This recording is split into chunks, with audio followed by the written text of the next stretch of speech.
Thank you for joining me today. The title of this presentation is Should I Stay or Should I Go? Which is also a song from one of my favorite Netflix series, Stranger Things. I won't sing for you today because let's be honest, I should not be on America's Got Talent. But jokes aside, my name is Christina Dominguez. I am one of the Texas regional recruiters for the University of Arizona. I currently reside in Houston, Texas, but cover all of East Texas from the Gulf Coast down to the Rio Grande Valley. I've worked in higher education for 6 years, starting off at a local community college, then moving to an in-state 4-year public university, and now an out-of-state 4-year public university, the University of Arizona.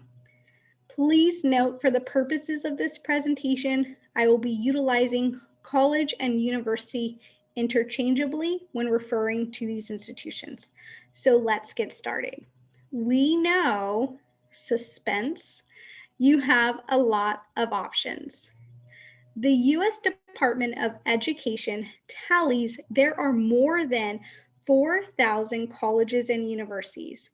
More specifically, as of 2017-2018 school year, there were approximately 4,298 degree granting post-secondary institutions. But there also needs to be a breakdown of what these institutions represent. For example, out of the 4,298 degree granting post-secondary institutions, 1,626 are public colleges and universities. And additionally, 1,687 are private nonprofit universities. So when we look at this, we know with more than 4,000 universities to choose from, students have an abundance of undergraduate degree options available, whether you are seeking a research-oriented university or a small liberal arts college. For some, for me in particular, this number can seem overwhelming. So let's focus on some surrounding states and how many colleges are within each state. For example, Texas currently has 92 four-year colleges in the state. Please remember, the key word here is four-year colleges. That number will increase when we expand our search to community colleges, but this graph will only highlight four-year colleges. I have family that lives in Oklahoma, so the next state I want to highlight is Oklahoma. Oklahoma currently has 34 four-year universities, a substantial drop and almost 3 times less than Texas. But remember, consider the size of each state. And of course, I have to highlight Arizona, which has 25 four-year universities currently in the state. Each university will differ in their admissions requirements, but let's take a look at the acceptance rate of the same states listed here. Acceptance rate is defined as the rate at which a given university accepts applicants. In other terms, it is the percentage of students at a university that is admitted to the incoming class based on the total number of students who applied, applicants. But remember, we are referring to average. A good takeaway is the state's acceptance rate or average acceptance rate does not, I repeat, does not reflect any specific university. And an average is just a single number taken as a representation of a list of numbers. When I Googled acceptance rate for this presentation, I noticed the search engine also provided some helpful suggestions for searching. thanks Google, to include what is a good acceptance rate and is a 50% acceptance rate good? These are all great questions. And in Texas, with 92 four-year universities, the acceptance rate is just above 65%. More specifically, 66.40%. What does this mean for Texas students? Though you have a lot of options of colleges and universities that may encourage you to stay in state, only 66% of the students applying to these Texas colleges are accepted. Arizona has 25 four-year universities and an over 80% acceptance rate. What does this say about Arizona's acceptance rate? Remember, population will affect this number, as according to the U.S. Census Bureau, there are currently 29 million people in Texas compared to Arizona, which has 7.2 million residents. And just for fun, for fall 2020, the University of Arizona's acceptance rate was 84%. For most students, the first thing that comes to mind when deciding between an in-state and out-of-state college is how far away is it from home? Are we talking 20 minutes, 3 hours, or multiple states away? Some students feel more comfortable knowing they're closer to home, while others can't wait to begin their adventure far, far, far away. But there's more to think about when making this big financial decision. Here are 4 things in no particular order you should take into consideration when deciding between an in-state and out-of-state university. Location, location, location. I just realized I like to say everything in 3s. Far, far away, and location, location, location. But the state and the size of the city are important to consider and are also personal preferences. Living in Houston, you are familiar with the dense traffic. Are you tired of the big city? Do you want to see mountains, cacti as big as oak trees? Location plays an important factor when referencing weather. Yes, I said weather. If you move up north, you may have to shovel snow. Is that something that you considered or want to do? Personally, I've never seen snow in my lifetime, and I would like to keep it that way. But maybe do a little research on average high temperatures so you know what to expect. Next is field of study or major. So let's talk about an important term. And that is going to be what you want to do for the rest of your life. Christina, why would you say that? No, but in all seriousness, not all universities will offer all majors. So it's important to do your research. Make sure you're exploring your options, especially if your major is limited to a specific state or a group of universities.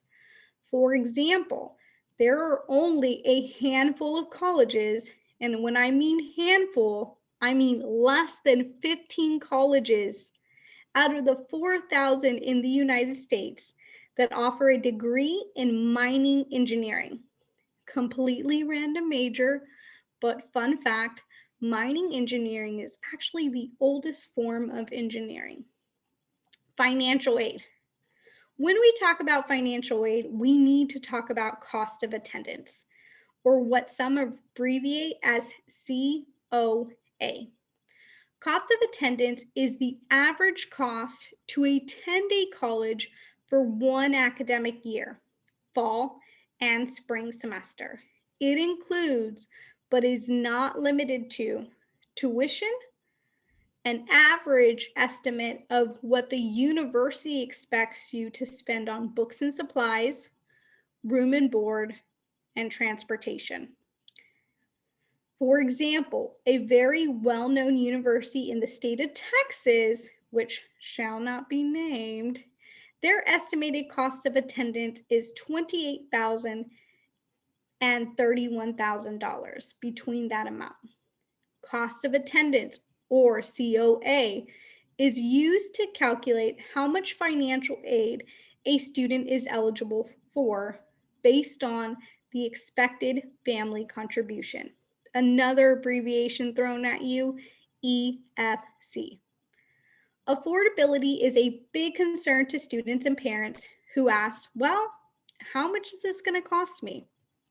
Which in turn may hinder students from considering a specific university, regardless of it being in-state or out-of-state. And as a student, it is important to understand the financial resources available to you. I will explain that in more detail on the next slide. Fact or fiction? It costs more to attend college out-of-state. Out-of-state tuition is higher than in-state tuition simply because of one word, taxes.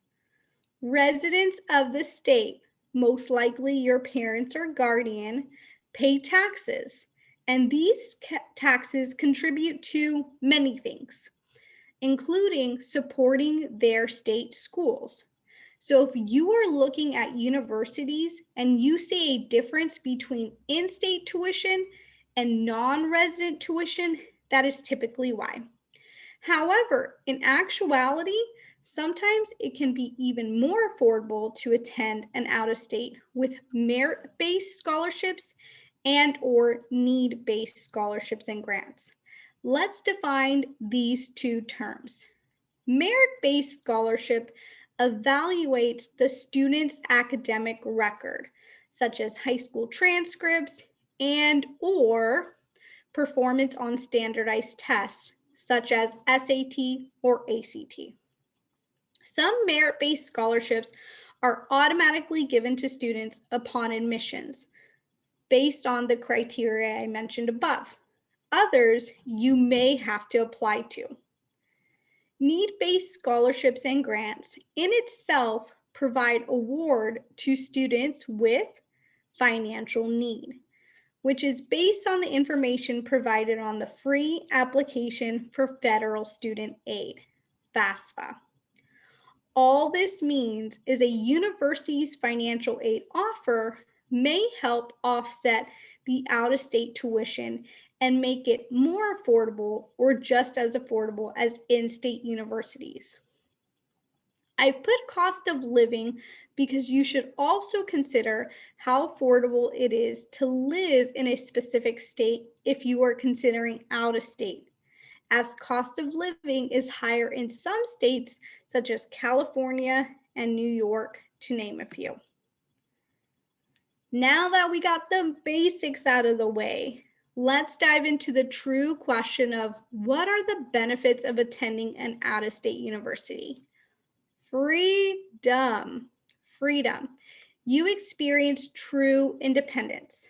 Yes, college will give you that autonomy, but for a student that chooses out-of-state, you are going to gain even more independence.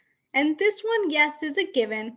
But if you have always been one to do things on your own, then an out-of-state might be right for you. Moving away, whether that is a state away or multiple states away, puts you in a position where you cannot readily rely on your friends and family. You learn how to manage your own responsibilities, the simple things that many of you may already do, like wash your clothes, get out of bed in the morning without your parents' help. That one was a hard one for me in high school. Cook a meal or two every now and then. Simply put, to learn what you are capable of achieving on your own. Attending a state school close to home promises you'll see familiar faces. These familiar faces are probably going to be people from your high school, which will make you more comfortable and maybe less likely to branch out to meet others. I indeed fell victim to this when my best friend and I attended the same university. I was not at all interested in making new friends with my best friend there. Attending a university further from home means not only will you not know many people or any people at all, but it causes you to break out of your comfort zone and make new friends you would have never met.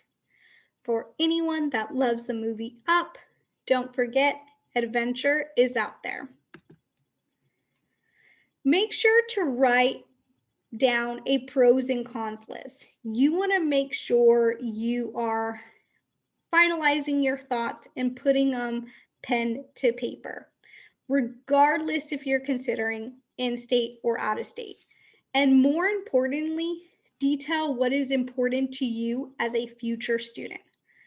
I encourage each and every one of you to connect with your recruiter to discuss financial aid resources available to you that you might not have considered or might not have been aware of.